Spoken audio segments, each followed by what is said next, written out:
Oh, you like this?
I decided to go with a more prominent placement for our nation's flag.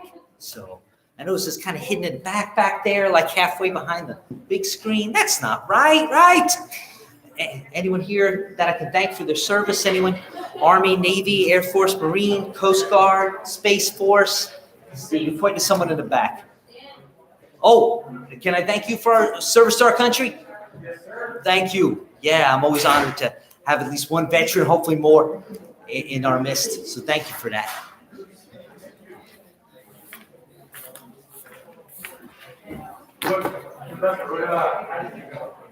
What's that? Oh, I was moving the flag because someone had it like hidden behind all kinds of things. So I moved it forward. That's what made me think of thanking folks for their service. So thank you. Yeah. No, I appreciate it.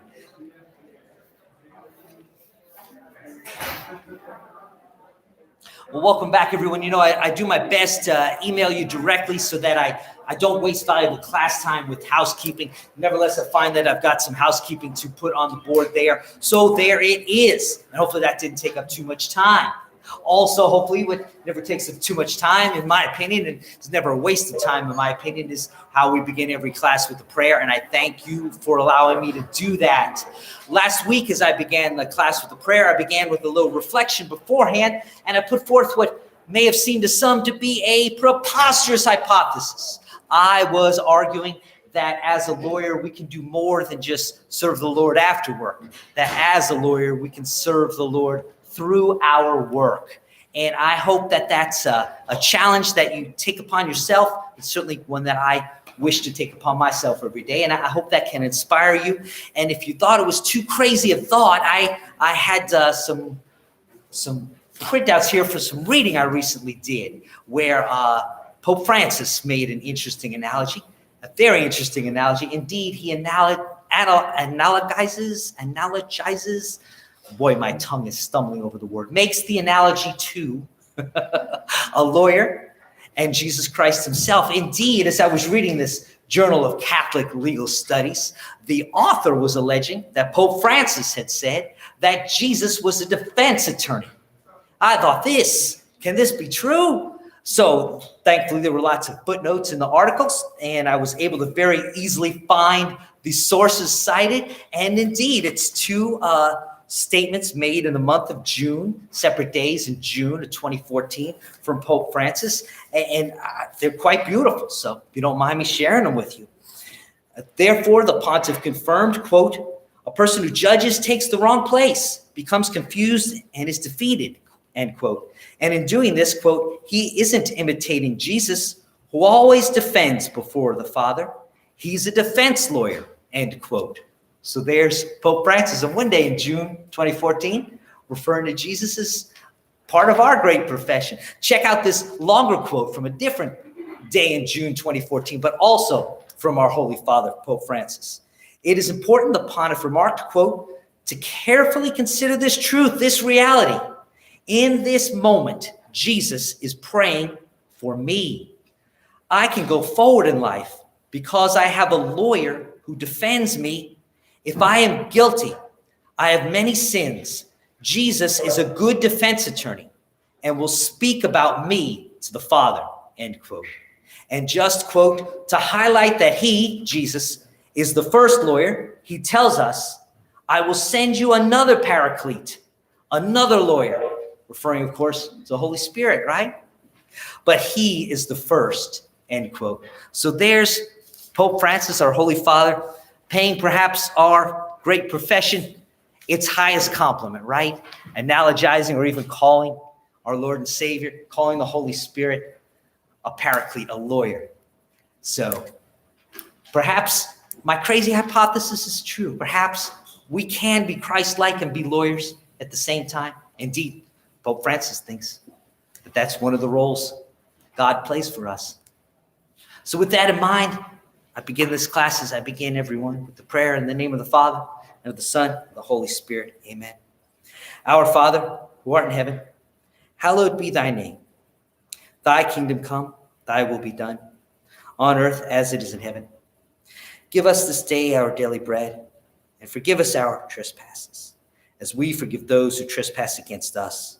And lead us not into temptation, but deliver us from evil. Hail Mary, full of grace, the Lord is with thee. Blessed art thou among women, blessed is the fruit of thy womb, Jesus. Holy Mary, Mother of God, pray for us sinners, now and at the hour of our death. Amen.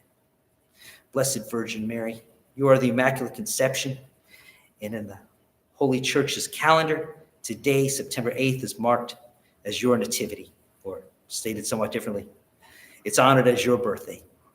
So with that in mind, happy birthday, Mom. Please do what you've always done. Strengthen us to do your Son's will, and pray for us now and at the hour of our death. Happy birthday, amen. Father, Son, Holy Spirit, amen. All right, when we left off, we were talking about that great topic of chapter 2, and we were talking about government transparency. How do we keep the government from keeping secrets from us? How do we hold government accountable? How can we see the documents that the government creates, that the government receives? How can we attend the meetings that the government holds? How can we make a record and a recording of those meetings? These are the topics that we talked about at great length in our last 2-hour lecture, but today we take a deeper dive. Today we look at specific case law precedent, and we do so for the first time in our semester with the aid of our lead counsel. So if you'll join me here on the big screen, we've got 3 who have signed up for lead counsel today.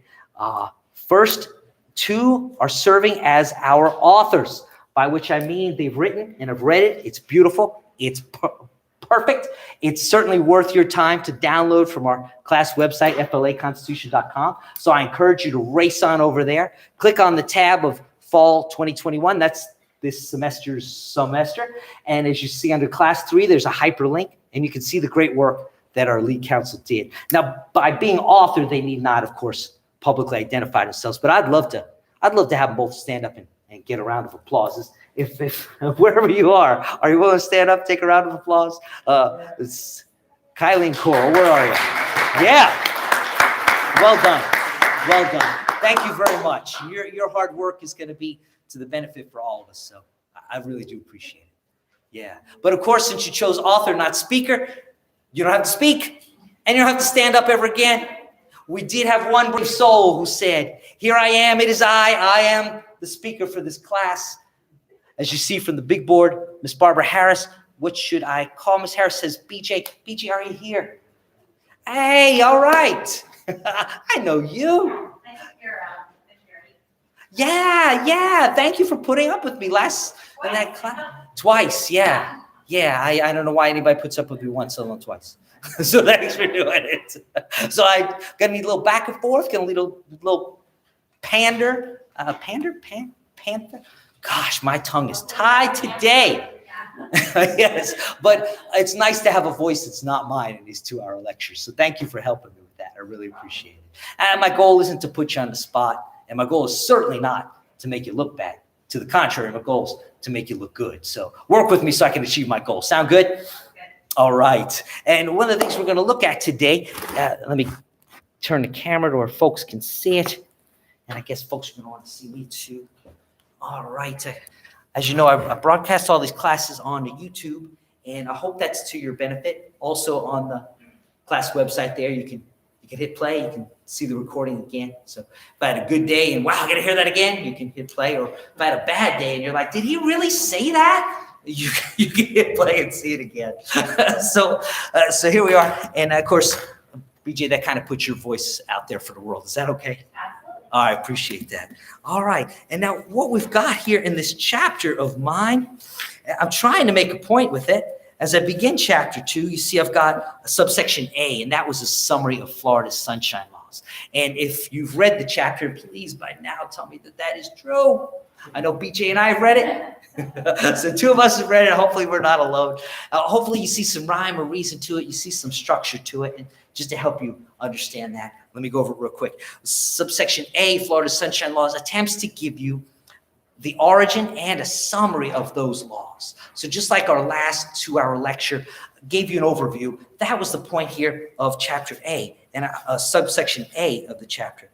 Subsection B then focuses in on public records, and that's where BJ and I are going to talk in great length about National Collegiate Athletic Association versus the Associated Press. This is a case that came out of Florida's First District Court of Appeal back in 2009, and the Supreme Court of Florida decided they didn't have jurisdiction. They didn't overrule this. They didn't affect this opinion at all. So therefore, this is good and binding precedent, and it's certainly worth talking about. So that focuses in on records.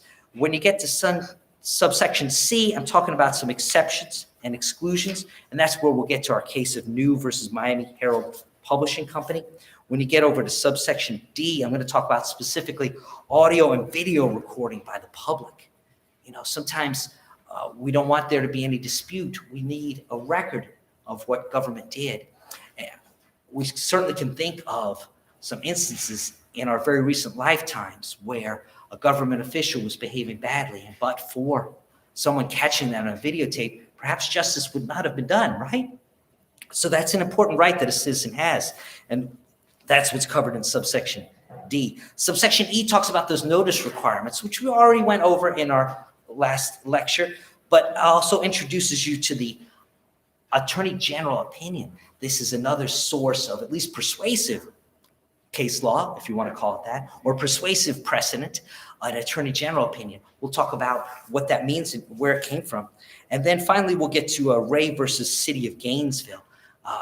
Darnell Ray is the litigant there, and I use that fact that Darnell Ray is a litigant in more than one case in this chapter to point out, or to be our segue to the fact that attorney fees are among the remedies that are available to a successful sunshine law litigant. So that brings us to subsection G, sunshine law remedies. So that's a brief overview of where we're going. We end with section H, which is inadvertent or unplanned gatherings. Part of the controversy we had in our last class was, oh gosh, how could that possibly be a meeting that was just some friends that got together? There are, under our sunshine law, broad definitions as to what constitutes a meeting, and that's what we go over in subsection H. But bringing us now to subsection B, we're talking about Florida's sunshine law and public records. Specifically, we're talking about the case of National Collegiate Athletic Association versus Associated Press. Now, BJ, I'm picking on you all day. Bear with me, would you? You noticed, did you not, that the Associated Press didn't just sue the National Collegiate Athletic Association, didn't just sue the NCAA. You noticed there were other defendants named, right? Yeah, and among those were the Florida State University, right? And the law firm, which I'll just call GR. So let me get those names on the big board. So we've got a marker. I know we've got a marker. I saw a marker. Two markers. There you go. All right. So when it comes to defendants, we've got FSU, Florida State University. I'm a Noel. Any other Noels? Yeah, go Noels. How about that football game? Right? I can't believe I didn't watch it. That's a fourth quarter for the history books, right? Was it? I didn't watch it, so I shouldn't voice an opinion. I'll defer to yours. Yeah. I don't know, but it gives. That one quarterback went for the they should have started. They should have started the quarterback who gave us the record-winning fourth quarter. Right? That was a miraculous comeback. They're still not going to start him? No, hopefully they do not. Well, I would hope so. I mean, what more can the man do to prove himself? He came out there, yeah, right? Yeah, but we're on a tangent here. We better get back to the case. All right. So one party is the Florida State University. We'll call them FSU. One party was the National Collegiate Athletic Association. We'll call them the NCAA, right? One party was the law firm that was hired by FSU. We'll call them, what did I call them? A GR. Sound good?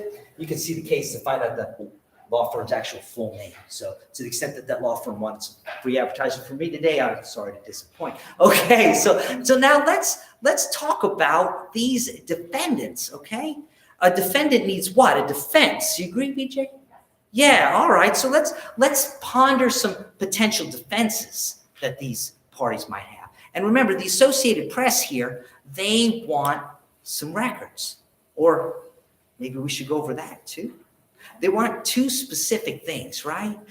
There was a transcript, was there not? Let's see where we can put that. So we've got our parties in the top half here. Let's put our theme sought by the plaintiff here. First, there was a transcript. What's the other thing, BJ? It was the file, right? Yeah. And we're all familiar with the facts. We all know that the Florida State University is a university located in the state of Florida. Not moving too fast for you, am I? Okay, we all do that. So therefore, they are part of a voluntary organization, the National Collegiate Athletic Association. And BJ, you'll agree with me, there's no state law or federal law that says FSU has to be part of the NCAA, right? Right. Okay, so they just joined them. All right. And as part of the National Collegiate Athletic Association, it come to FSU attention that there might have been a violation. Okay. Now, this violation wasn't a violation of federal law that was alleged. It wasn't a violation of state law that was alleged. It was a violation of the rules of the voluntary organization that FSU need not be a member of. Am I doing well enough with the facts so far, BJ? All right. And now, so FSU obviously can do the work themselves to complain to the NCAA about the particular alleged violation, whether or not it's true, but they got some help from their friendly neighborhood law firm, right? We'll call them GR. So the documents they're looking for in this lawsuit are two. First is that transcript. And BJ, did you notice the transcript of what? Of a proceeding, right? And where did the proceeding take place? As relevant for our purposes, my question specifically is, did the proceeding take place within the state of Florida? Yes. Okay. Yeah, but not in the public. It wasn't done in NCAA's. I don't remember what the law firm. Yeah. Now, I think the proceeding itself, that this particular transcript at issue, didn't happen within the state of Florida. But this much we can agree on, BJ. Tell me if I'm right or wrong.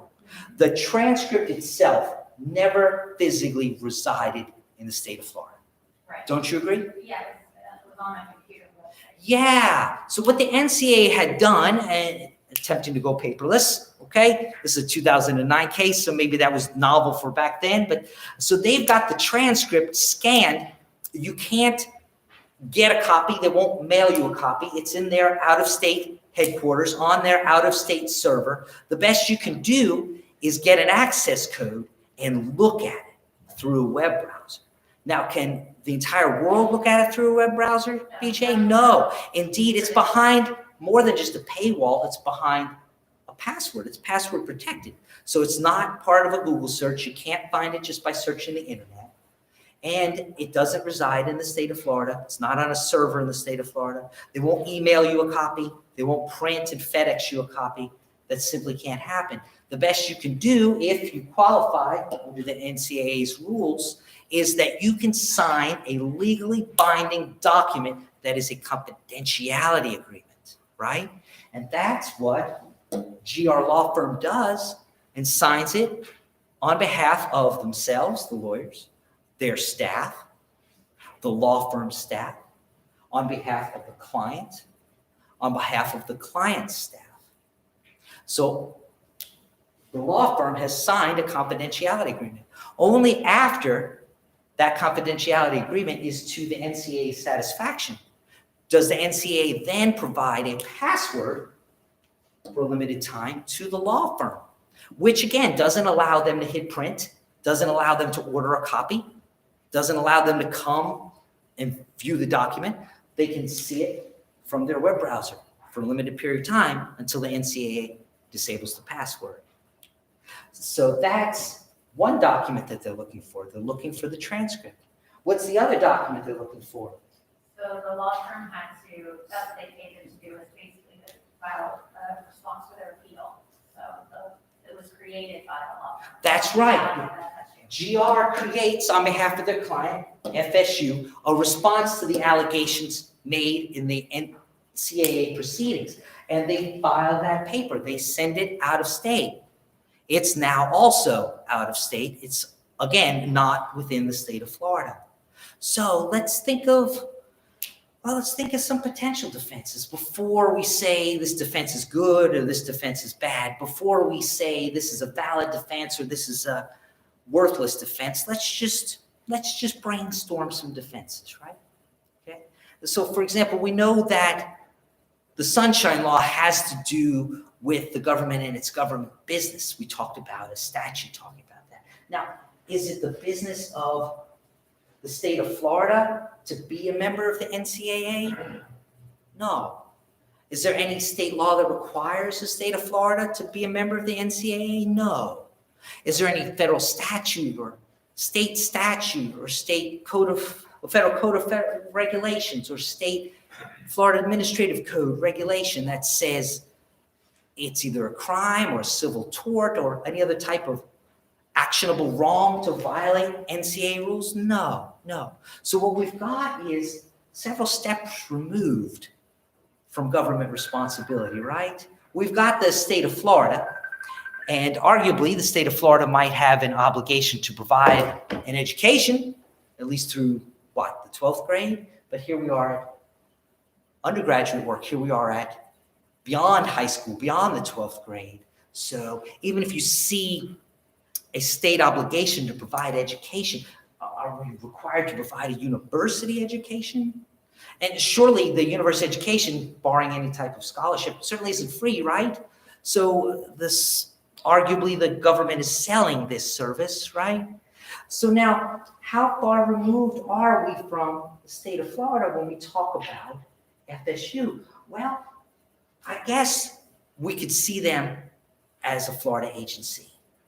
They might assert the defense that they're not the state of Florida. They might try that, right? We'll pass on for now the issue of whether that's a valid defense. How about the NCAA? Can they assert as a defense that they're not the state of Florida? Well, yeah, this sounds like, from the perspective of the National Collegiate Athletic Association, an even stronger defense than it does from the perspective of the Florida State University, right? What about the NCAA, the National Collegiate Athletic Association, is the state of Florida? What makes it the state of Florida? Just brainstorming now.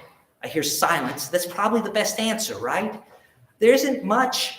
You might be able to say there isn't anything that makes this voluntary organization the state of Florida. Does the NCAA speak for the state of Florida or for the state of Georgia, for the state of Alabama, for the state of California, the state of New York? No. Has the NCAA been created by the state of Florida? No. Is the NCAA controlled by the state of Florida? No. Are the employees of the NCAA the employees of the state of Florida? No. Is the NCAA under the control of the state of Florida? Well, the state of Florida is arguing with its decision as filing these documents. Obviously, they're not under Florida's control. If they were under Florida's control, Florida wouldn't have to argue with them. They would just say, you do this, you do that. But Florida lacks that power, right? So this seems like an even stronger defense from the perspective of the NCAA. They're not the state of Florida. We've got Florida's Constitution, Florida's sunshine laws. But can Florida make a law and impose it upon Georgia? Can Florida make a law and impose it upon Alabama? Obviously not. There's problems of territorial jurisdiction, are there not? So, okay, so maybe they want to assert that defense. Maybe it's got some strength. Before we rule it in or rule it out, let's just get it up on the big board. What about the law firm, GR? Are their employees of the state of Florida? No, they're a private law firm, right? They're a private entity. What if they too want to assert the defense that they're not Florida? Could you see how an argument might be made there? Right? So there's some defenses there.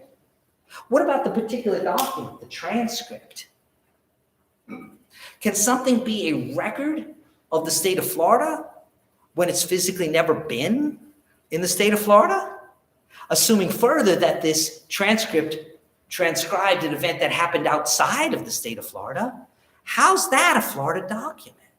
Right? So maybe a defense for this particular thing is it's not a Florida document. Before we rule on whether that's a valid defense or a meritorious defense or whether or not it carries the day, let's put that possibility up there, right? You see how that might be a possibility? What about this document, the filing? Was it created by the state of Florida? Well, under the facts, we know that it was created by the private law firm.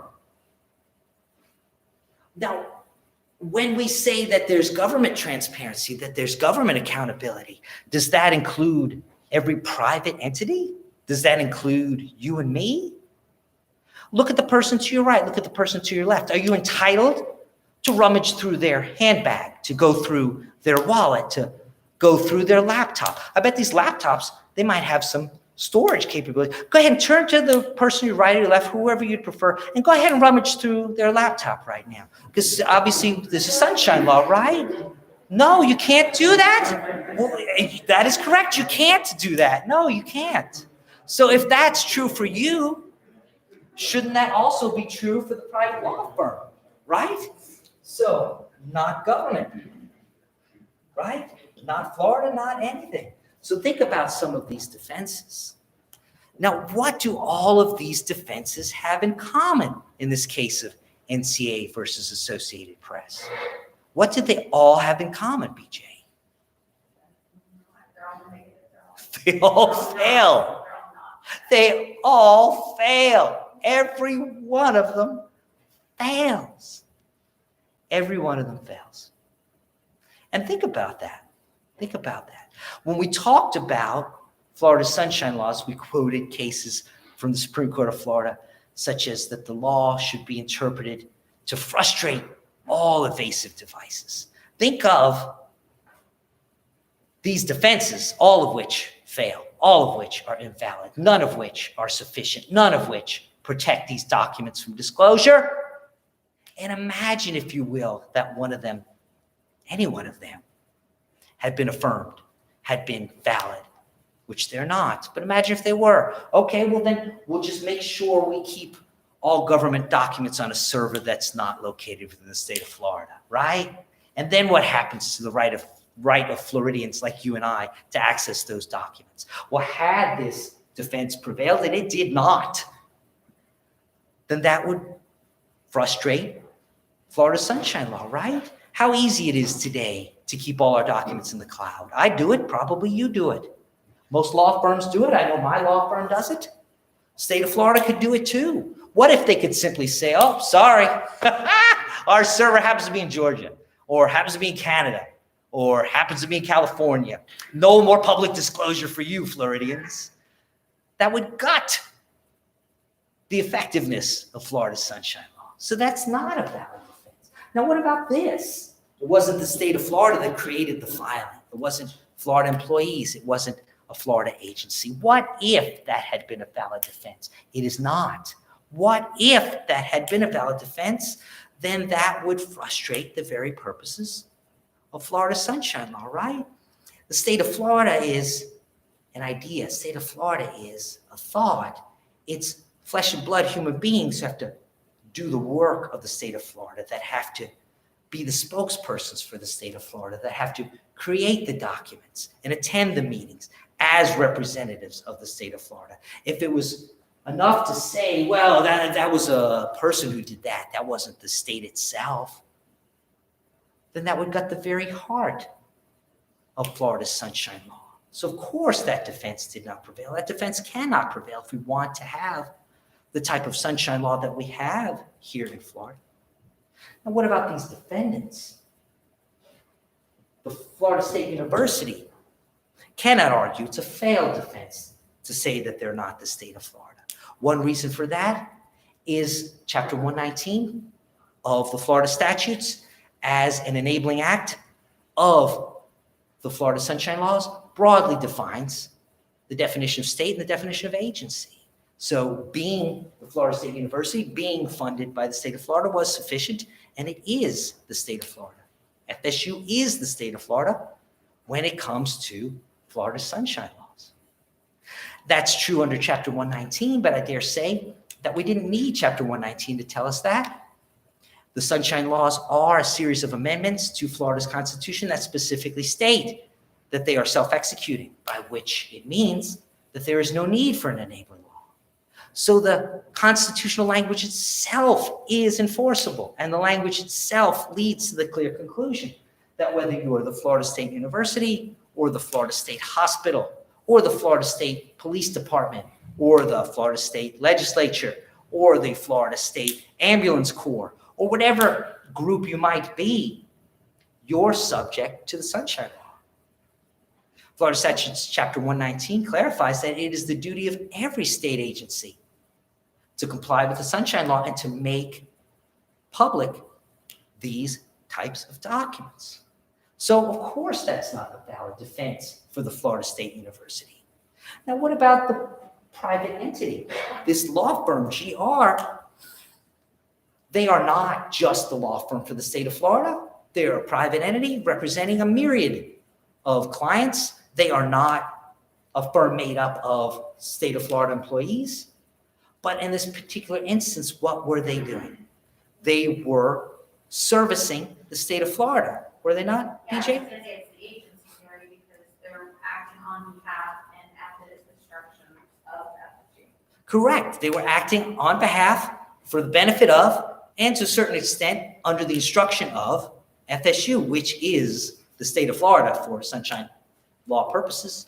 Therefore, this private law firm, although a private entity, in this particular instance, was an arm of the state of Florida for Sunshine Law purposes. So, of course, they cannot successfully argue to defeat a Sunshine Law claim that they are not the state of Florida. To do that would gut the Sunshine Law again. We would just make sure to outsource all government functions, and by doing so, we would defeat the Sunshine Law. If this defense were true, this defense is not true. It is not true that the government can outsource a government function and thereby avoid the Sunshine Law. That's not true. The outsourcing does not protect the government from disclosure and transparency and sunshine.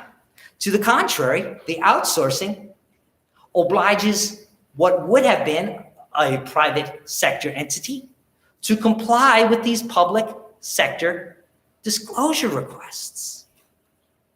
That's how we interpret the Sunshine Law broadly, to avoid all evasive devices. Now, what about the NCAA? Remember, Florida is not obliged to be a member of the NCAA, neither is the Florida State University. It's a voluntary organization. It's not conducting its business here in the state of Florida under these facts. It held a hearing outside the state of Florida. It transcribed that hearing outside the state of Florida. It maintained that transcript only outside the state of Florida. Neither the hearing happened here in Florida, nor was the hearing transcribed here in Florida, nor was the transcript kept in Florida. If we look at the plain language of one of the amendments to Florida's Constitution, it clearly says that any document made or obtained by the state of Florida is subject to disclosure under the Sunshine Law. Which one is this? Was this transcript made by the state of Florida?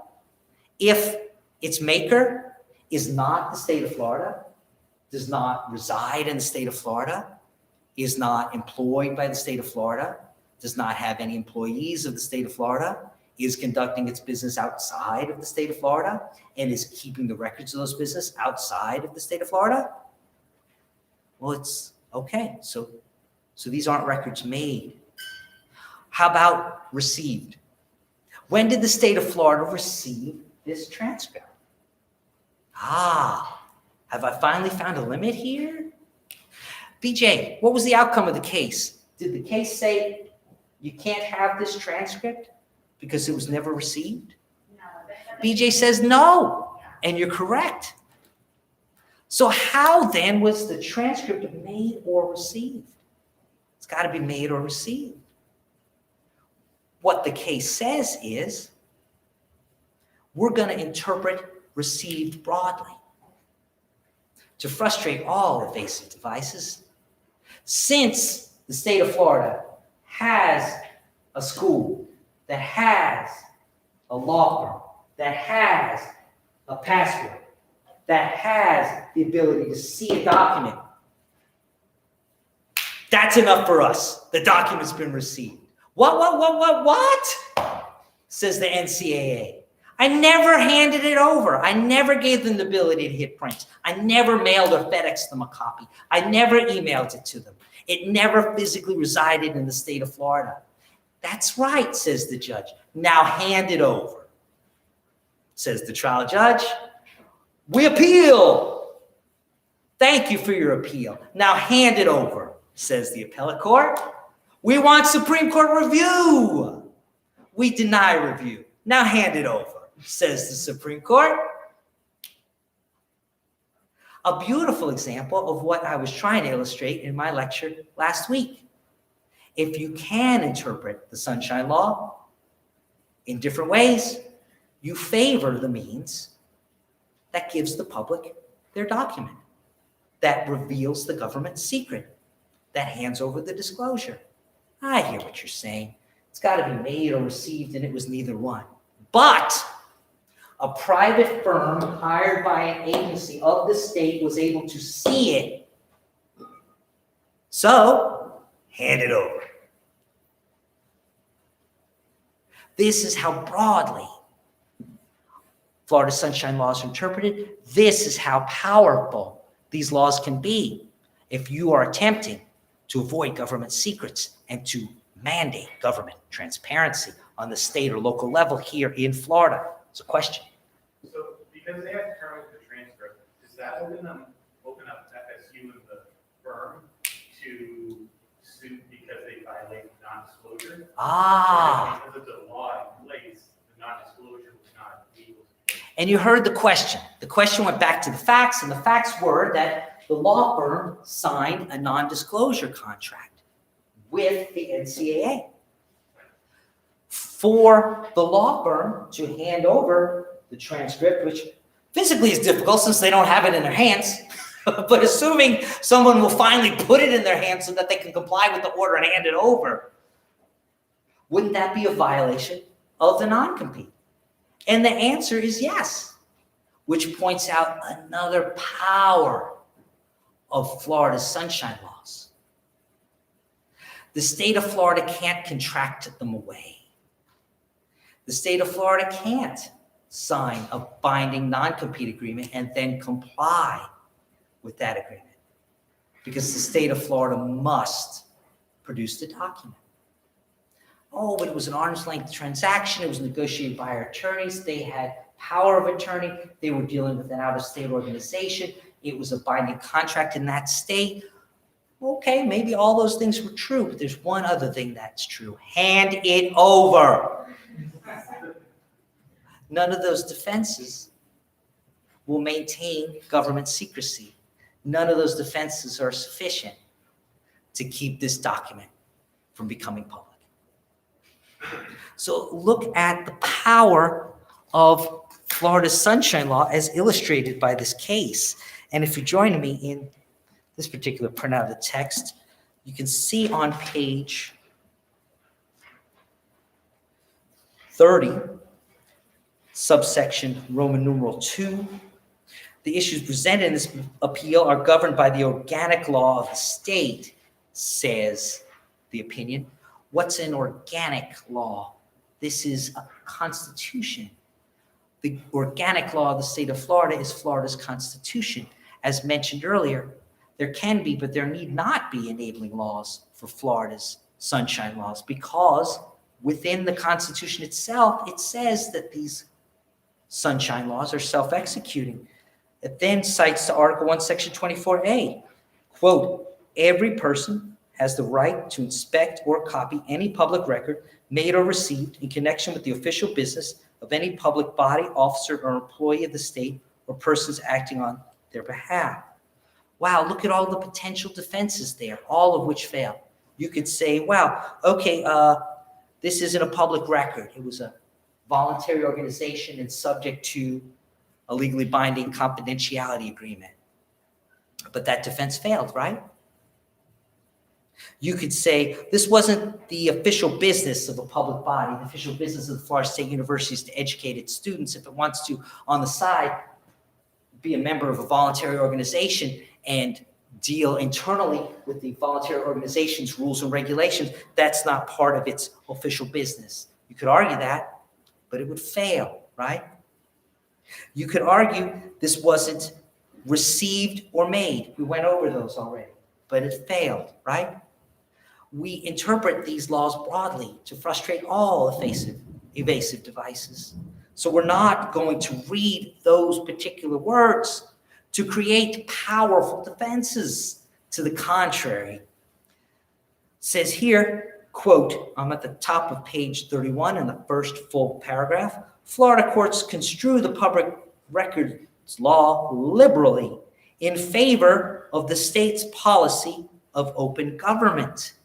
And it ends with this powerful sentence, which you can cite to in your own litigation and work on behalf of your clients. Quote, if there is any doubt about the application of the law in a particular case, the doubt is resolved in favor of disclosing the documents, period, end quote. So, yeah, I'm not sure. Was it made or received? There's some doubt there. I'm not sure. Is it protected by a binding confidentiality agreement? Not sure. Is the NCAA sufficiently part of state government? I'm not sure. Is the Florida State University's job really to work with the NCAA? I'm not sure. Doubt, doubt, doubt, doubt, doubt. How do I resolve all those doubts? Hand it over, right? That's the power of Florida sunshine laws. Now, they did go to the trouble of turning to Chapter 119, specifically Section 11, Subsection 12, where they've got a definition of public record. It says there, by this definition, a document may qualify as a public record if it was prepared by a private party, so long as it was, quote, received by a government agency and used in the transaction of public business.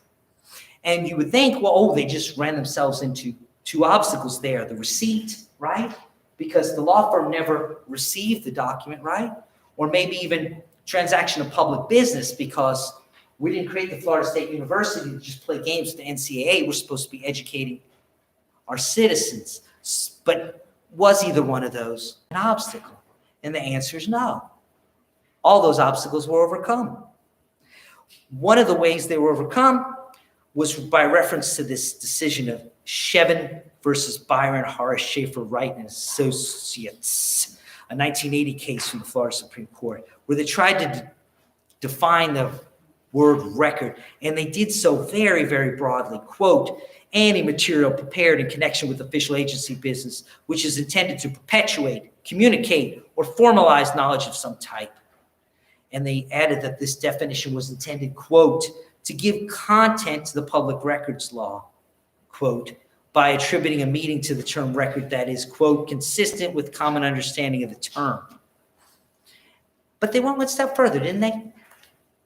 Is it common understanding of the term record that the state of Florida was one of the clients of a private law firm where one or two of the attorneys temporarily had a password that allowed them to see but not print or hold a document that resides outside the state of Florida?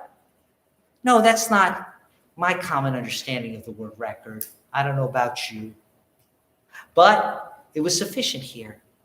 And that's why this particular case, National Collegiate Athletic Association versus Associated Press, is a valuable case to keep in your arsenal if you're going to litigate on behalf of the public and on behalf of public disclosure against the state of Florida and its agencies and its local governments.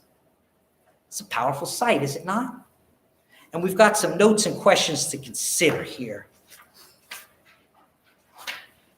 Okay. Let's take a number 4. And BJ, you see where I'm on page 39, notes and questions, consider number 4.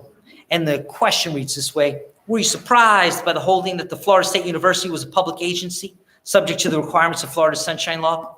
Were you, BJ? Were you surprised? No, I mean, the name. You weren't. I wasn't either. Why weren't you? It's the name of the University of Florida State. So my first clues. But also, I mean, their retirement is state retirement. They get paid. They're funded. Yeah. So there's a lot of ties. All those ties. Yeah. Yes, so many ties to the state of Florida. I agree with you. How about number 5? Question 5, still on page 39. Did you notice that the public agency need not have actual possession of the document for it to become subject to public disclosure under Florida Sunshine Law? Does this make it difficult for public agencies to keep track of what documents are public documents? What do you think about that, BJ? Not really, because you're going to be in the current year in time. Everyone uses cloud servers and All right. that type of stuff, and you still would have a record of those. And if you think of it, like you explained, that if they allowed it any other way, it would basically kill the purpose of the Sunshine Law, because otherwise everyone would just outsource. It's like putting your money in Cayman banks because you want to be able to launder money. We would just put all of our secret documents and out, on a server, and that would, we have a liability. Yeah, and I love both your points. And I agree with both your points. Yeah. Because we don't want to interpret the Sunshine Law in such a way that we create a new defense or a new exception through the case law, because that takes on a life of its own. We can all think in our own personal lives in the politics of the day of Supreme Court precedents, whether it's a state Supreme Court or the United States Supreme Court, where the exception becomes the rule and the holding becomes the law, right? So at least when it comes to Florida Sunshine Law, we see courts are trying to avoid that. But think about this. Oh, go ahead. I would just say, however, it's easier to find something electronically than it is in paper. If I wanted to hide a piece of paper from you, I could file it away in some obscure in-file location, but on a computer, you can search out terms, you can search, I would say it'd be easier to keep track of things electronically, maybe. Maybe electronically does make it easier to search for things. But let me try to make the question as hard as possible. Think about this. What if, and obviously the transcript in this case was a big deal, but what about those documents that weren't such a big deal? What if the state of Florida hires us lawyers in private practice, and sometimes the state of Florida does do that, right? And for whatever reason, we sign some confidentiality agreements. We might take a glance at this, we might take a glance at that. How's the state of Florida supposed to keep an accurate record of those things? Equally importantly, how's the state of Florida supposed to get those things so that it can produce them? Here in NCAA versus AP, one of the practical problems certainly was the order said to produce a document that was in most of the defendants or outside of the control of most of the defendants, right? Clearly, neither FSU nor the law firm had any way to produce a copy of the transcript. I guess the NCAA certainly did, but it wasn't even a Floridian, so to speak. It wasn't a Florida agency. So how do, in the future, after this ruling of NCAA versus AP, how do agencies not only keep that list of everything that's now a public document, but actually get a copy of it. It poses a practical problem for the government. Would you not agree? Putting on your government hat for a moment. Government's got a practical problem here, right? Many individuals and private entities who are hired by the government are going to transform things into public documents, whether you like it or not. So you've got to oblige the government, be it the state of Florida or a Florida agency or a Florida local government, such as a county or a city. You must oblige the government to oblige its vendors and attorneys and service providers to get these things and document these things and keep these things so that they can be made available.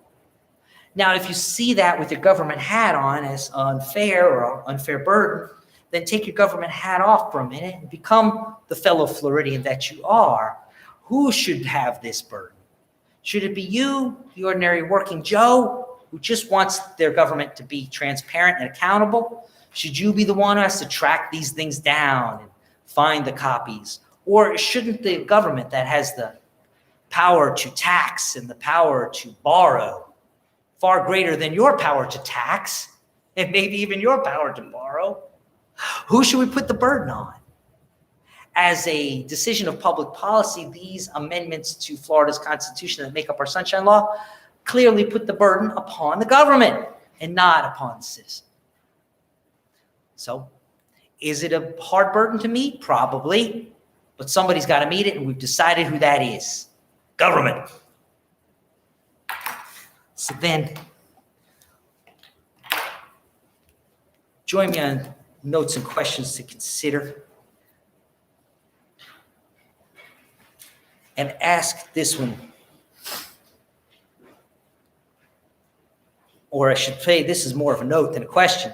Under number 6, it says, most public websites and letters sent by public agencies warn the public that any correspondence or email sent to the public agency becomes a public record under Florida's Sunshine Law. And we mentioned this last week, and I think some of you indicated that you've experienced that yourself, right? You've received emails from the government, and it says, if you reply, whatever your reply is could become the public record. Whatever you send us could become the public record. Have you noticed that in your personal life? Yeah. And again, that's part of government having the burden. So, and that's part of what they do. So I think we've learned a lot from NCAA versus AP. Now's a great time to take our 10-minute break. When we come back in 10 minutes, we'll move on to another topic, but not before I answer any questions you might think of during the break. So if you have any questions about this topic, when we come back in 10 minutes, I'm here to answer them. Then after that, we'll move on to the next tool in our arsenal for fighting against government secrecy and getting to government transparency. See you in 10 minutes.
Okay.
All right. Thank you.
Welcome back. Hope it was a good break. And while you're on the break, did any questions arise as to the ideas we talked about in covering the case of National Collegiate Athletic Association versus Associated Press? Any unresolved questions? Yes. Could you give an example of something that is not official business? We were trying to think of things where there's state actors and they're doing something with another state actor where we're not official business. Yes, that's a wonderful question that I cannot answer because I don't know of a single case law precedent that illustrates something that's not official business. And your question is, the sunshine laws appear to limit disclosure to official business. So where do we draw the line? Where can the government say this was our official business and this was not our official business? And under the case law, the government has not succeeded under Florida case law in showing that this was not government business. So the way then to argue that that phrase has any meaning at all would be the ability of agents of the government, whether they're government employees or a contractor, an independent contractor, a private party, they maintain the ability to have work-life balance. They maintain the ability to be at work on one hand and to be off the clock on the other. So if there is any meaning at all to this limitation that sunshine only applies to government business, it would be found in the fact that at some point, the government agent gets to clock out and go home and lead a private life. Now, where that also is insufficient is when the agent fails to keep the two divided. For example, it's important that a government employee have a government email account and use that government email account for government business. The foolish government employee will also use the government account for private business. Now the private emails become discoverable. They become part of a public records request because the government employee was foolish enough not to use the private email. In a worst case scenario, worse than that one, the government employee might try to do government business using a private email. Now the burden becomes the government's to try to parse through the private email and take out the non-government activities. To the extent that there's any doubt To whom do the courts favor? They favor the citizen. If there's any doubt about which emails to disclose, they're going to get disclosed. So to the extent that that phrase has any meaning, it would be that the government has the ability, and its agents and employees have the ability to be off the clock and have a private life. But the burden is upon them to get off the clock and maintain the privacy of their private life. If they fail to do so, then what they had considered private now becomes public. So that's the best answer I can give you to that question. Is it a good enough answer? Yeah. So are you saying that in case law so far, the government is never one? That's what I'm saying. Yeah. And from the perspective of the citizen, that's a good thing, right? Or at least it could be a good thing. Any other questions about some of the ideas raised in that case of NCAA versus AP? All right then. Oh, wait, there's a question. Yes. When you request a document from the government, how specific does the request have to be? Could it be as general as we want all the records of the government from such a rate, or would it have to be specific about something? If I'm hearing your question right, it's twofold. You want to know how soon the government must respond and how broadly they must respond? Well, how specific does the request for a document have to be? Oh, okay, all right. Well, yeah, it just has to be reasonably specific enough so that the government can answer. So the burden's going to be on the government to prove that that wasn't in the scope of your request. Now, there's a reasonable standard there. You know, I want everything from the past 50 years that your agency's ever done. Yeah, then the agency's going to need time to produce that. They may need to be reimbursed costs to produce that. If you were instead to ask for this particular work group's emails from one date to another date, then you're going to get a quicker response and they're going to have less opportunity to leave things out. So I believe, did that answer the question? Okay. So, to summarize my answer, which was a little bit over the map, the government is burdened by reasonableness to produce everything that's within your request. They're going to have to meet the burden that it wasn't something you requested. Another question? Yes. I had a question. Oh, you good? Are you asking me? Yeah, I thought I saw your hand up. No? No, I'm sorry. Okay, no problem. All right. Any other hands? Any other? All right, we're good. So then let's turn to our next topic. Now we are still in chapter 2, but we're moving to subsection C. And we've got the case of New versus Miami Herald Publishing Company. And my point in including this case, which is a 1985 case and relying upon law from the 1980s, was to show you the limitations upon the carving out of exceptions and exclusions to the Sunshine Law. Remember, we're covering this in subsection C, Sunshine Law, exceptions and exclusions. So let's see what this case teaches us about exceptions and exclusions. You have a question? I remember that question. Oh, okay, yeah, no problem. All right, so this is a NCAA versus AP question. Sure. Okay. Let's say they're digging through, trying to find, you kind of said something about going through emails and stuff. What if they find stuff that should have been produced to the public, but wasn't related to the request that was asked on? But they find documents and stuff that, oh, well, this should have been produced to the public, but it wasn't. And Yeah. They didn't ask for these specific documents, but we know that these need to go to the public. Then they need to produce them. And if they find their own error, they need to come forward and fix that error. We're going to get to the end of this chapter where we talk about relief and remedies. You're going to find that there is relief and remedies available if they don't do the right thing. So if the government has already responded and then finds that their response was insufficient in order to avoid certain remedies and relief, a wise government official is going to come forward and supplement that prior response. Does that always happen in practice? Well, of course not. But that would help the government avoid greater sanctions, remedies, and relief than would otherwise be provided. All right, so that wraps up NCAA versus AP. Unless you think of anything else, now we're turning to New versus Miami Herald Publishing Company as an example of where do exclusions and limitations from the Sunshine Law come from. But BJ, you've read this case. Can I trouble you to give us the rundown? What's happening here? What are the facts of this 1985 decision? So a city council member wanted to meet with his attorney and discuss some pending litigation that was coming up. So he did, but some of the Miami Herald Publishing said, hey, wait a minute, you can't do that privately. This should be public. And the trial court said, So the no. newspaper literally wants to sit in Yes.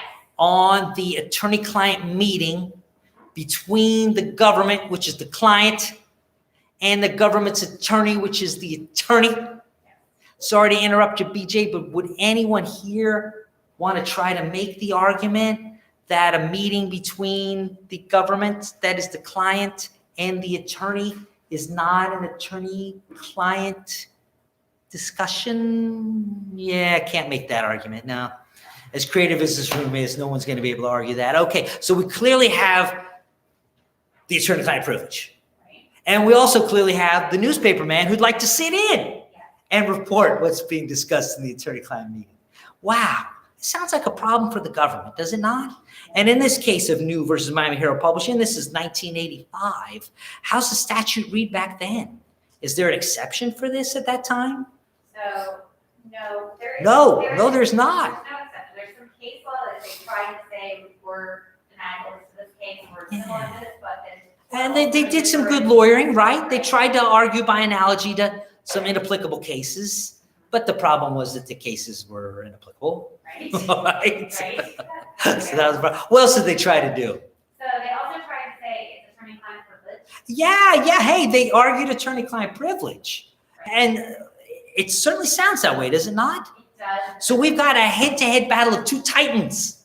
We've got the all-powerful attorney-client privilege versus the all-powerful Sunshine Law.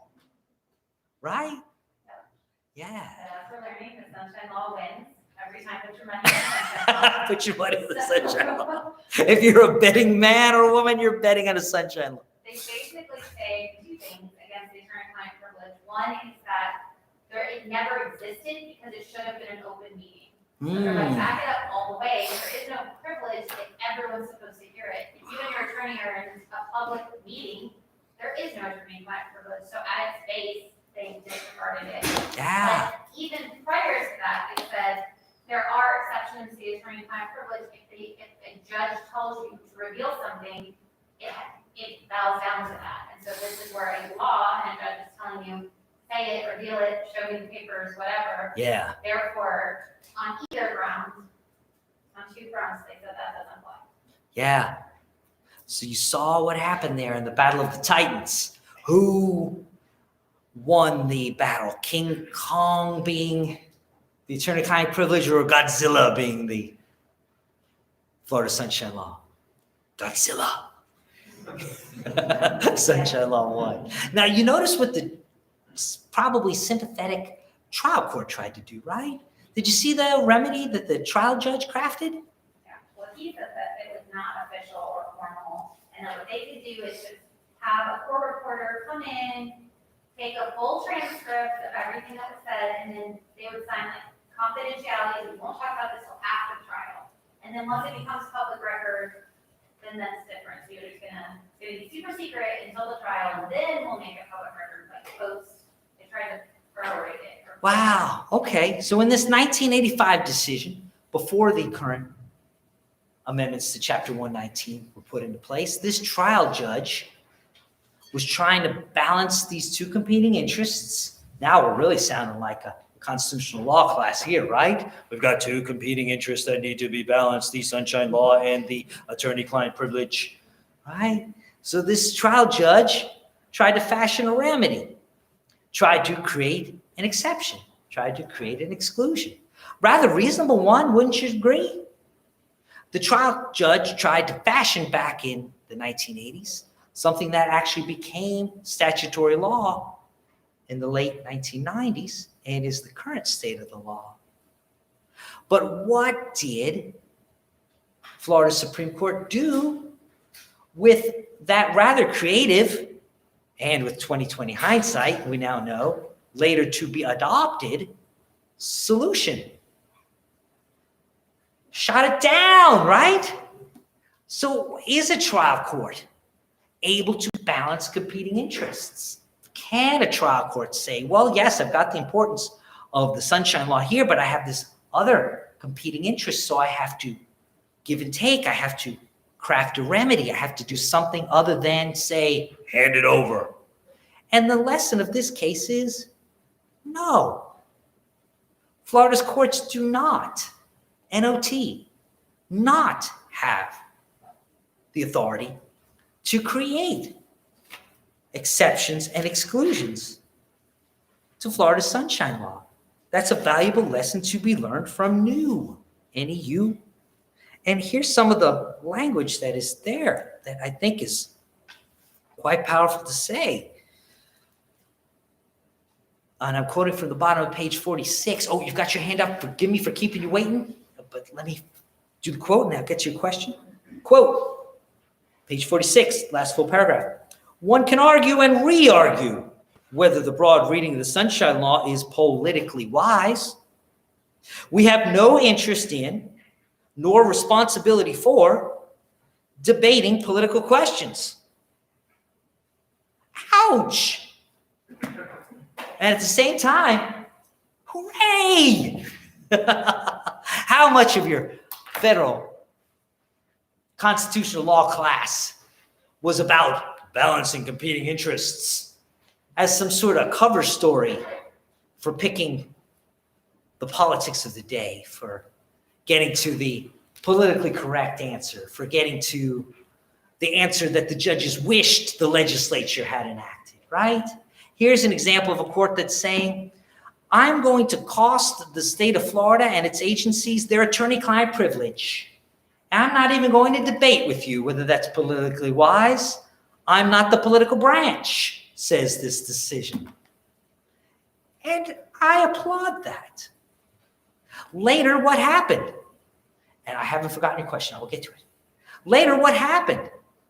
The legislature, our elected officials, the political branch, Florida's legislature spoke.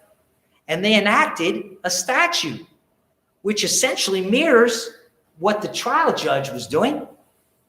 Why is it right for the legislature to create law when a judge could just do it on the fly? Well, one of the arguments is we elect the legislature. We've given them a job.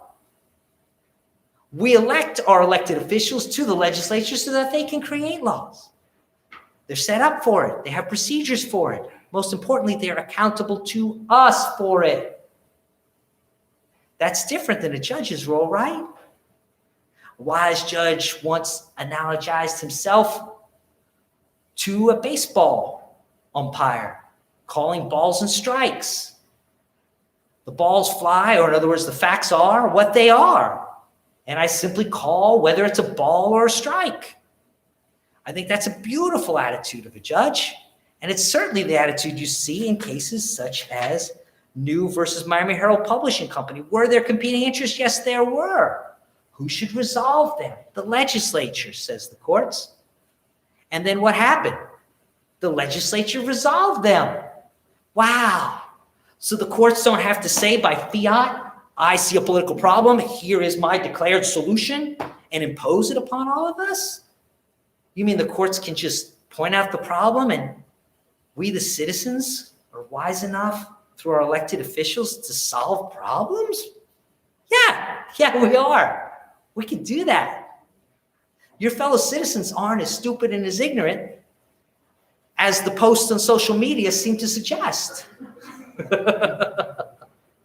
This great experiment of ours here in the United States of America relies upon the fact that we can respect our fellow human beings enough that they can govern themselves. We don't have to impose laws by fiat. That's one of the beautiful things that this case illustrates. I've kept you waiting forever with your hand up for the question. What's your question? So the legislature said that the courts can't craft exceptions to the Sunshine Law. but can they still find certain portions of the Sunshine Law unconstitutional? Yes. So that, I mean, because that would be, in essence, creating an exception by saying this isn't constitutional, so it doesn't apply. I see what you're saying. And to work to the answer of yes, which is the answer, remember from our first class that the Constitution can be unconstitutional, by which I mean a subnational constitution, such as Florida's Constitution, can itself violate the national Constitution, the U.S. Constitution. And we had many examples in our first class. You can make up hypothetical examples. You couldn't say sheep can vote. I guess that's a bad hypothetical example. Or you can take some realistic examples like I had in our first class.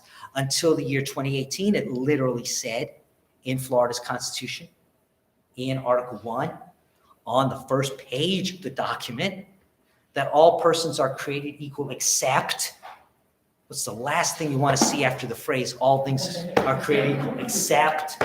But that's literally what it said until the year 2018.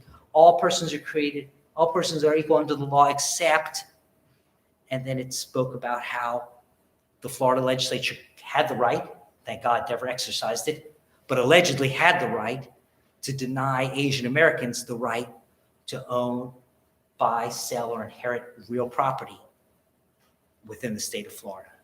Now, had Florida's legislature ever been evil enough to have passed such a law, allegedly it would have been supported by Florida's Constitution because that's what it said, but that was no support at all because Florida's Constitution was unconstitutional. It is unconstitutional to say all persons are equal except, which is a good thing.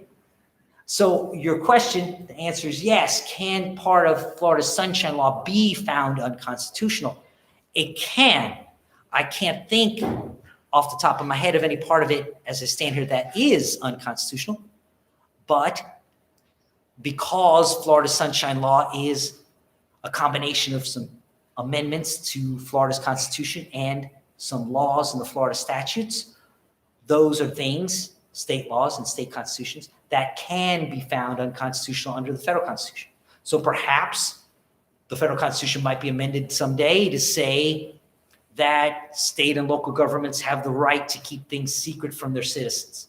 May God forbid that ever be a real U.S. constitutional amendment, but if it was, then Florida's Sunshine Laws would be unconstitutional. So the answer to your question is yes.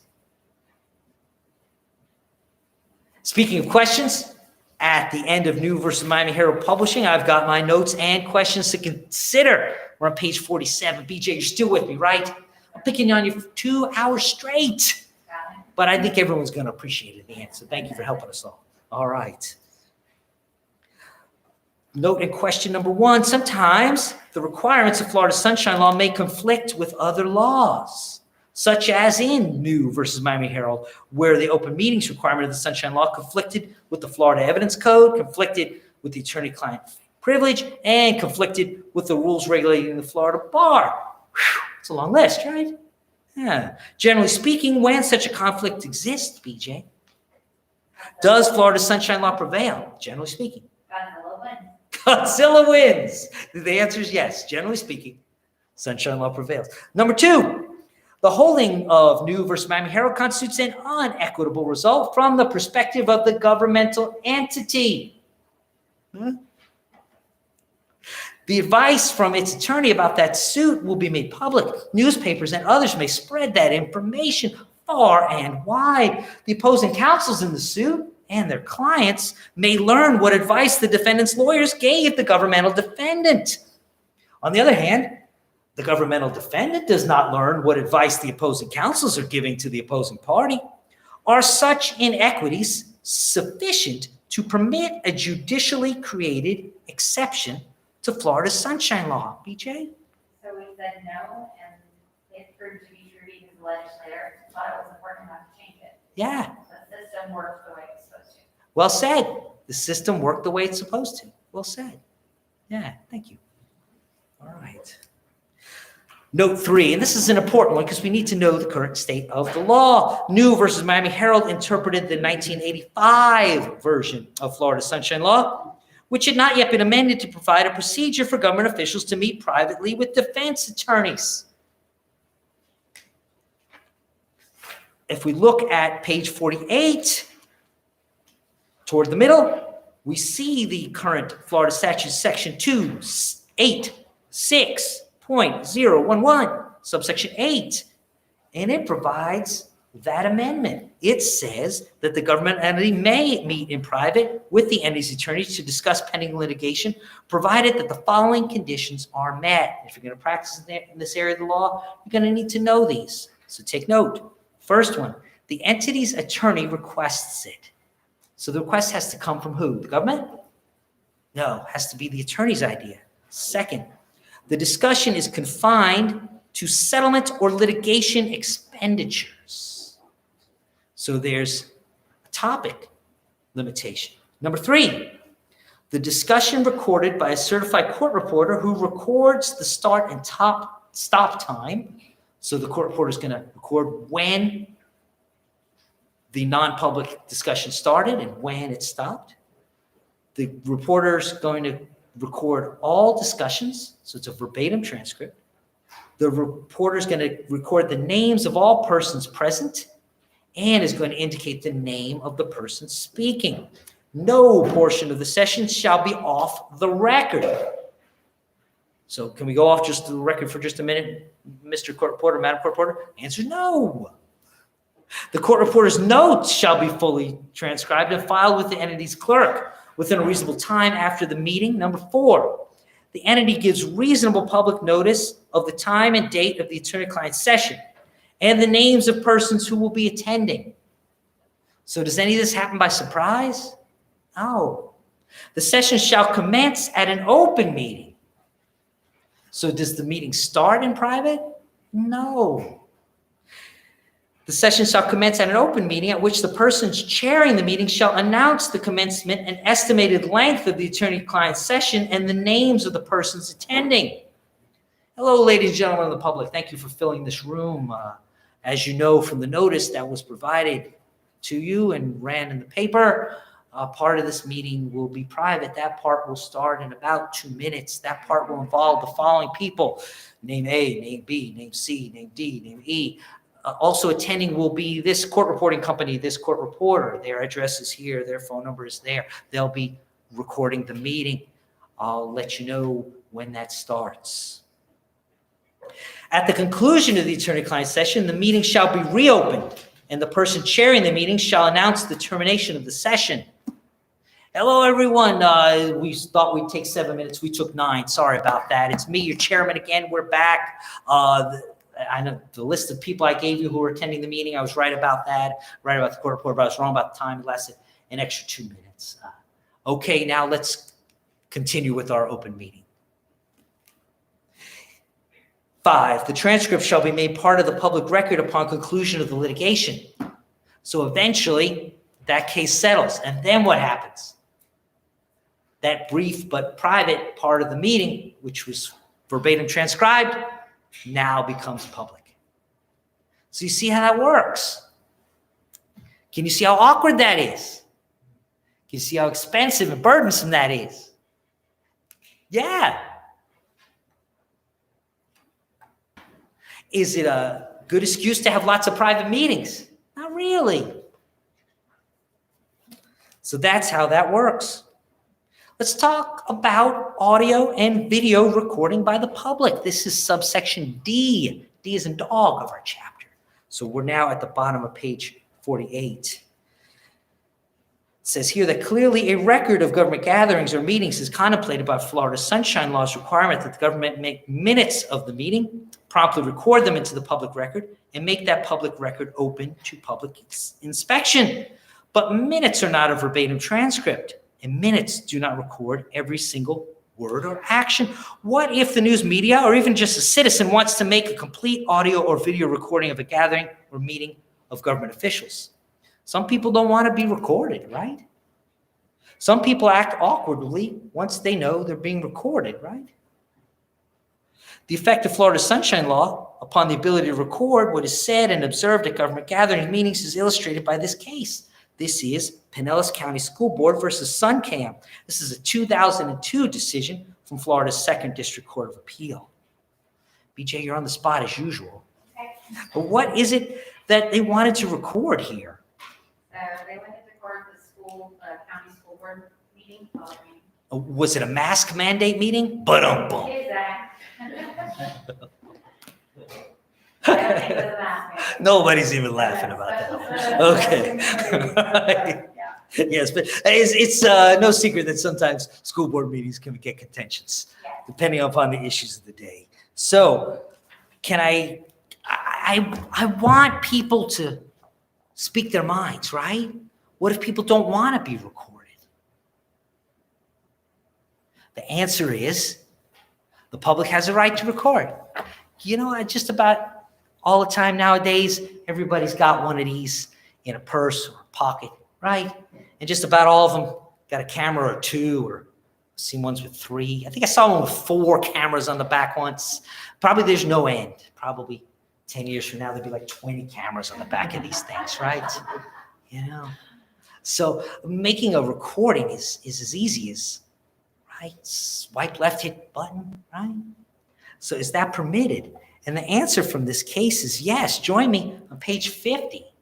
I'm reading from the 2nd sentence of the first full paragraph. The law, quote, must be broadly construed to affect its remedial and protective purpose, says the Florida Supreme Court's 1983 decision of Wood versus Marston. And of course, we're talking about what law? The Sunshine Law, right? The breadth of such right, sunshine right, is virtually unfettered, says the next quote from a case called Loray versus Smith, a 1985 decision from the 2nd District Court of Appeal. Then it says, in Hough, H-O-U-G-H, how do you pronounce Hough? In Hough versus Stembridge, that's a 3rd DCA 1973 decision, the 3rd District held that the violation of the Sunshine Law can occur when a state agency meets and violates the, quote, statute's spirit, intent, and purpose. Wow. Thus, although the statute does not explicitly provide for the video recording of public meetings, the refusal to allow such recording certainly violates the, quote, statute's spirit, intent, and purpose. Whoa! So the right's not even there, but the spirit and intent and the purpose were there. So we're going to expand the right. And that's what this case does. It goes so far to say that if you deny those people attending your public meeting the ability to non-destructively make an audio or video recording, then that meeting was not public. Well, where does it say that? Where does it say, I got through the doors open, I gave adequate notice far in advance, everyone who wanted to attend had the ability to attend, it was an ADA compliant room, we were all speaking with microphones, everyone could hear us, there were plenty of chairs. I just said no recordings, please, and you're telling me that's not a public meeting? Where's that in the statute? It's not there, says the court. But it violates the spirit of the statute, says the court.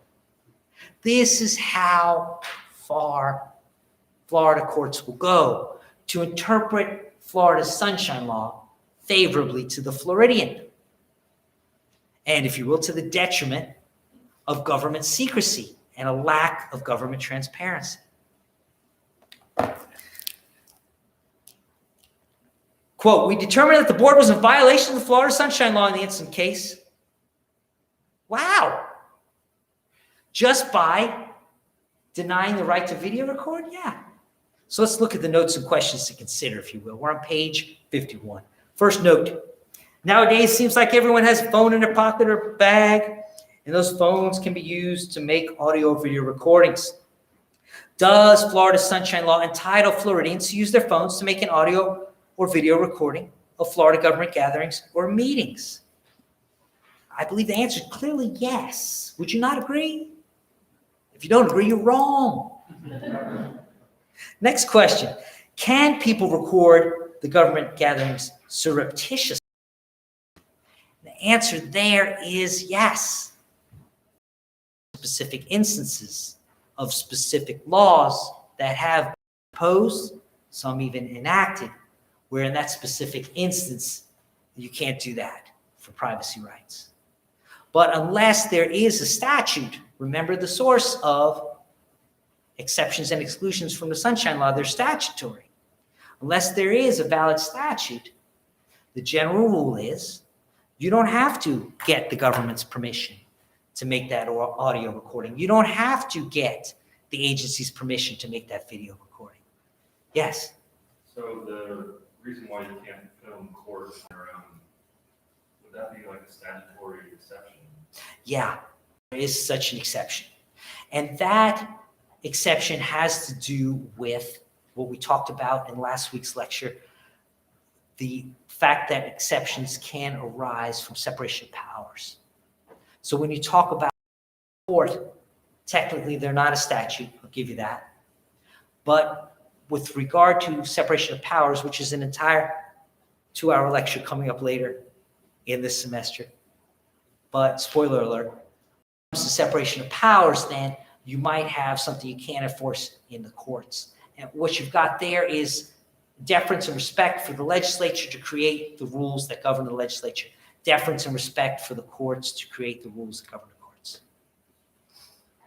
To certain limits that we'll discuss in that 2-hour lecture.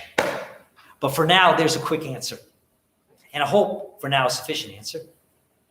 Okay. All right. Notes and question to consider. Number 2 is on page 52.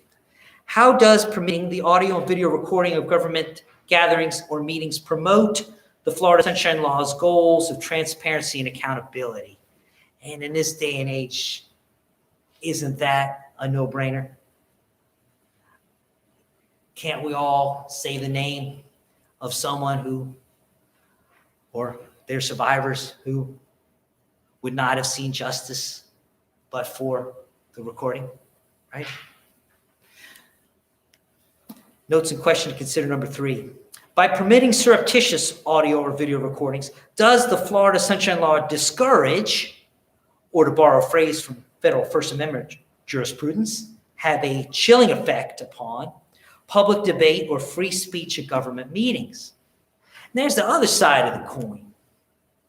You know, what if you don't want your son or daughter to face the wrath of the school principal because you spoke at the school board meeting, either in favor of or against masks, whatever side of that equation you might be on.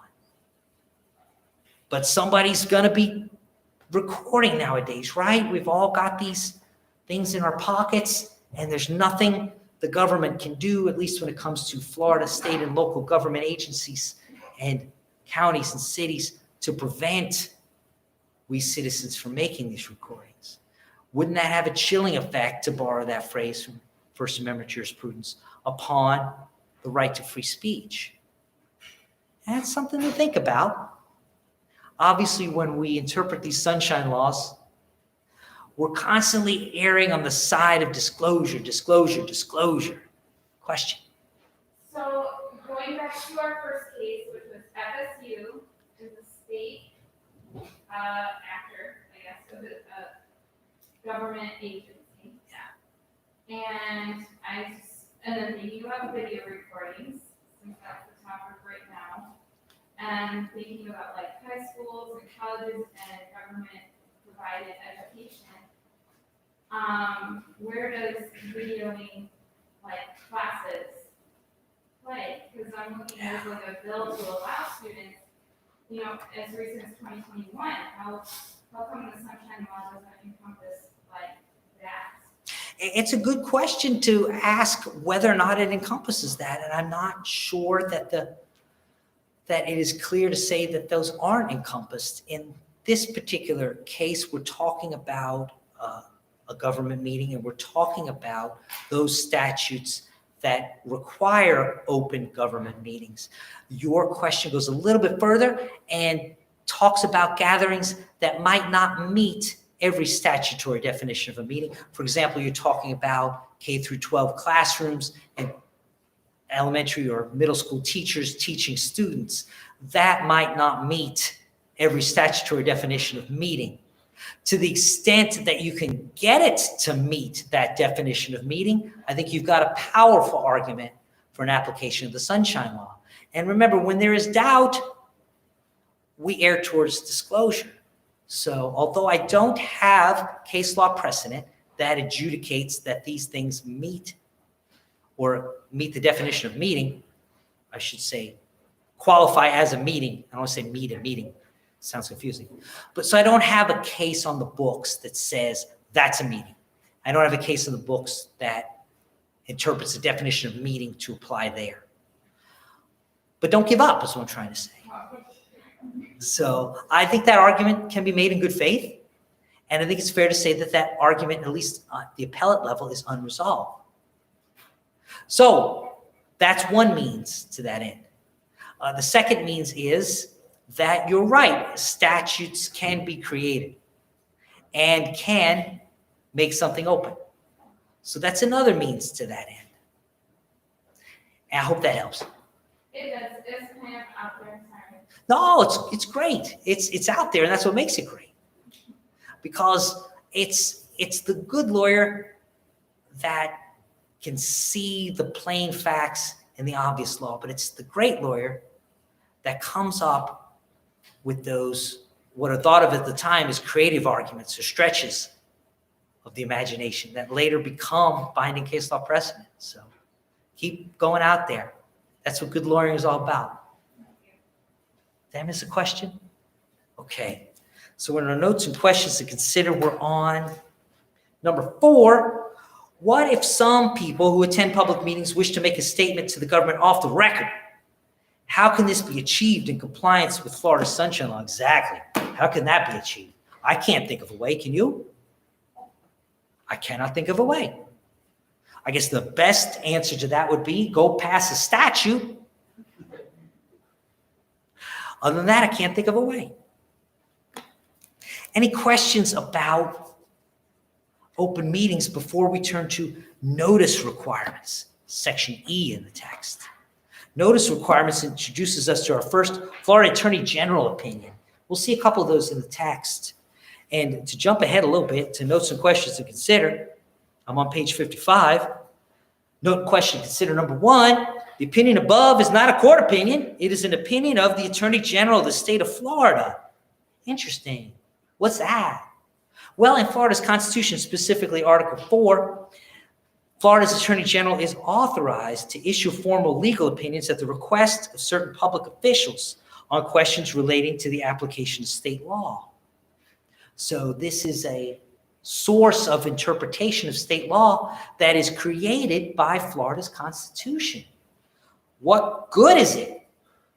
Or stated somewhat differently, what precedential value do these Attorney General opinions hold?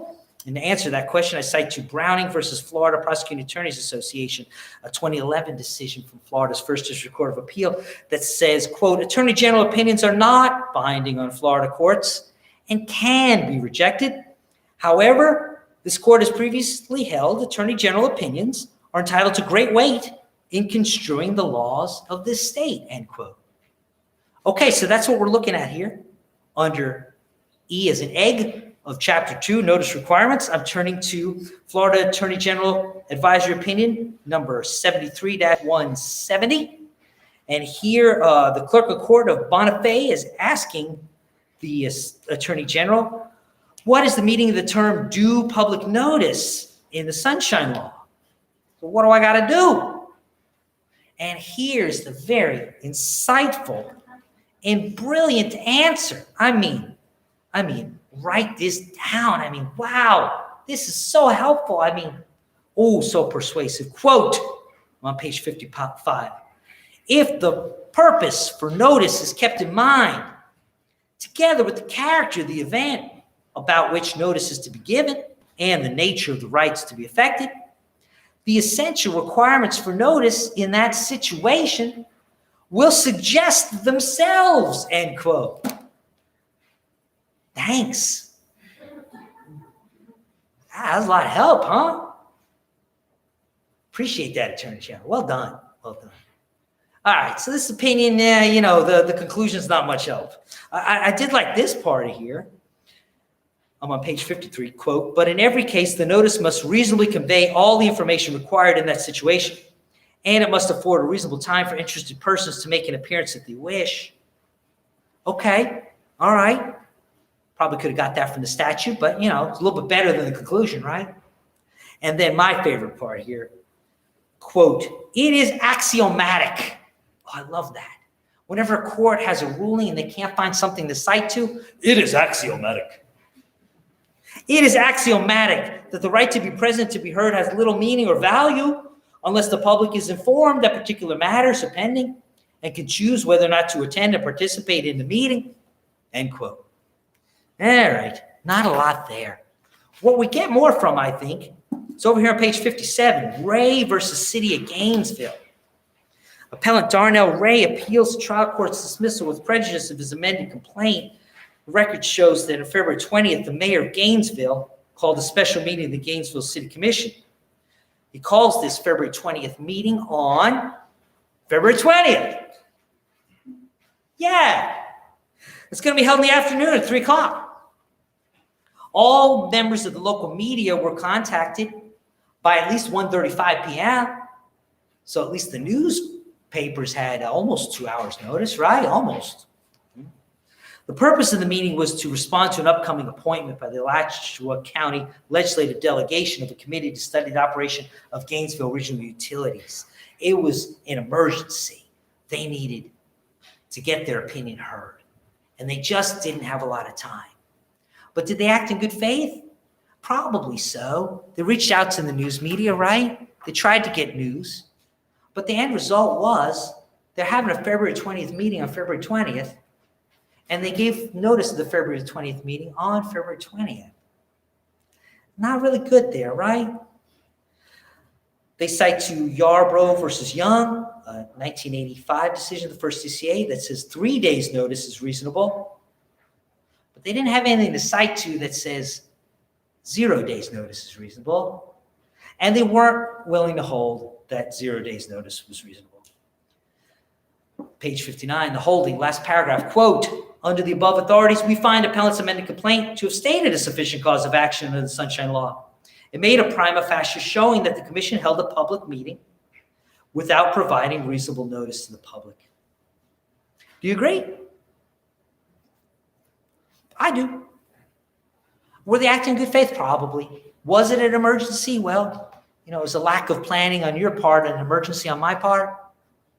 That question can always be asked with most, if not all, emergencies. So maybe they could have done something about it. Let's look at section F, public meetings. In the private sector, employers and other entities sometimes hold an offsite. Maybe it's an offsite workshop. Maybe it's a company outing that involves both work and entertainment. It's just a chance to get away. It's a chance for employees to socialize. It's a chance to build camaraderie and teamwork among folks that need to work together. Maybe that's what was going on in this case of Darnell Ray versus School Board of Alachua County. It's a 1994 decision. All the members of the school board would already be here in Orlando to attend the semi-annual convention of the Florida School Boards. So we gave notice to everyone in Alachua County that the Alachua County School Board would be meeting here in Orlando. We gave them plenty of days' notice. It wasn't one of these February 20th meetings held on February 20th. Plenty of notice given. And we left the doors open. We had plenty of seats. We had microphones so everyone could hear. All the ADA compliant issues were accounted for and complied with. And anyone who could come in was welcome to come in. But what was the problem? The meeting was in Orange County, in Orlando. The relevant audience was in Alachua County. This was not a public meeting. This meeting violated the Sunshine Law. Well, why is that? How's that a violation? Well, to be public, the relevant public has to be there. Quote, adequacy of notice is not an issue in this case. Ray challenges instead the scope of the word public as contemplated by the Sunshine Law. Ray contends public refers to the constituency of the public entity that is convening. The public for the Alachua County School Board, therefore, would be members of Alachua County, as opposed to members of Orange County or the Florida public at large. Ray argues that meeting outside Alachua County at a hotel more than 100 miles from its headquarters, the school board denied reasonable access to the public. Agreed, says the court. Not a public meeting. That brings us to subsection G, Sunshine Law remedies. What's the remedy?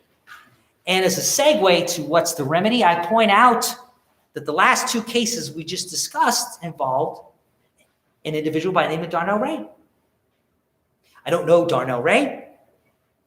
Is Darnell Ray a multimillionaire who can afford as many lawyers as he wants? Maybe, I don't know.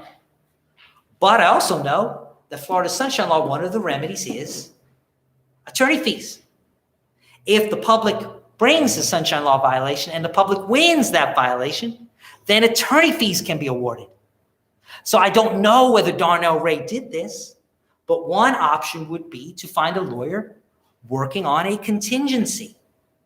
You see it in personal injury, you see it in medical malpractice, you see it in slips and falls, you see it in automobile accidents, you see the advertisements on TV, no fee and no cost if no recovery. Another area where that can be done would be Florida Sunshine Law. Because if the citizen wins, the government, as part of the remedy, can be compelled to pay the citizen's attorney, not just litigation costs, but also attorney fees. That's one of the potential remedies. You see the other remedies available in the list. I begin on page 66. Entry of a declaratory judgment holding the action taken in violation of Florida Sunshine Law to be null, void, and unenforceable. What if duly elected officials in a duly elected collegial body take a vote and pass a law, but were in violation of the Sunshine Law at that time? Well, assuming you file the correct pleadings within the correct time, you can render that law null and void. It can be part of your remedy. What if my client already violated that law? Then you can assert the sunshine violation of the government as a defense of the citizen, who then might not pay the price for having violated the law because you struck that law down as unconstitutional under Florida's Sunshine Law. Powerful, right? Another particular remedy, non-criminal infraction, punishable by a fine not to exceed $500 awardable against any public officer. Here's a scary one. This is awardable against any person who's a member of a board or commission of any state agency or authority of any county, municipal corporation, or political subdivision. And this thing that's awardable is a second-degree misdemeanor for knowingly attending a meeting held in violation of the Sunshine Law. What? I'm an elected official. I'm at a meeting. I'm not sure. There might be a Sunshine Law violation here. And if I don't get up and run out of the room, I'm committing a crime. Yes, that's what I'm saying. That's literally what I'm saying. Your hand is up. Question. Yeah, so when I was reading this case, I saw in there that it said the board failed to mitigate, but even if they were to mitigate, the necessity of the meeting being in Orlando was so minimal that even significant mitigation couldn't overcome the need for the workshop. Yeah. So even if they provided transportation and everything, it still would have been a violation? That's what it says. Surprising, isn't it? But a lot of these Sunshine Law outcomes are surprising to the uninitiated. That's why all of you are now initiated. Your hand is up. Oh, it wasn't up. Sorry. Okay. So take a look at that list there. Second-degree misdemeanor, reasonable attorney fees, taxable cost of litigation. These are all particular remedies. And to end our lecture on time, our last point to raise is subsection H, inadvertent or unplanned gatherings.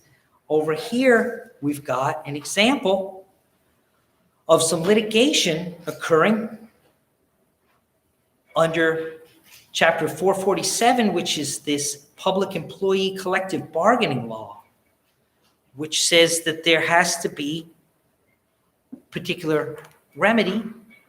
There's therefore, under this lawsuit being filed in federal court in the Middle District of Florida, the Middle District and their rules sends everyone to mediation. That's a federal judge saying you go to mediation. What do you do? Federal judge says you go to mediation. You go to mediation. Yes, you go to mediation. And everyone did. And the local rules and the court order said that the mediation is secret. It's private. You know the rules of mediation. Can't talk about what was discussed there, right? So then the media says, hey, talk to me about what was discussed there. I'm making a public records request. What was the outcome? What was the holding? You got a federal court, you got a federal judge, you got federal rules, you got binding secrecy of mediation. All of that was not. It was not. A decision was being made. The government was present. All of that was subject to sunshine. All of that was subject to sunshine. Read that powerful case and you see that outcome. So what is the lesson? What is the takeaway of now 4 hours of work looking at Florida's sunshine laws? Hopefully, the lesson, the takeaway is this. Hopefully, I have empowered you to do more than just lament about the fact that the government could be more open and regret that the government tries to keep secrets. Hopefully, I have empowered you with the know-how and the ability to actually do something to change that situation. That was my goal in this lecture and my goal in all our future lectures. Before we go, I think we all owe a word of thanks and I think a round of applause for our spokesperson, our lead counsel, BJ. Well done, thank you. And until we meet again next week, may God continue to bless us all. Thanks for being here.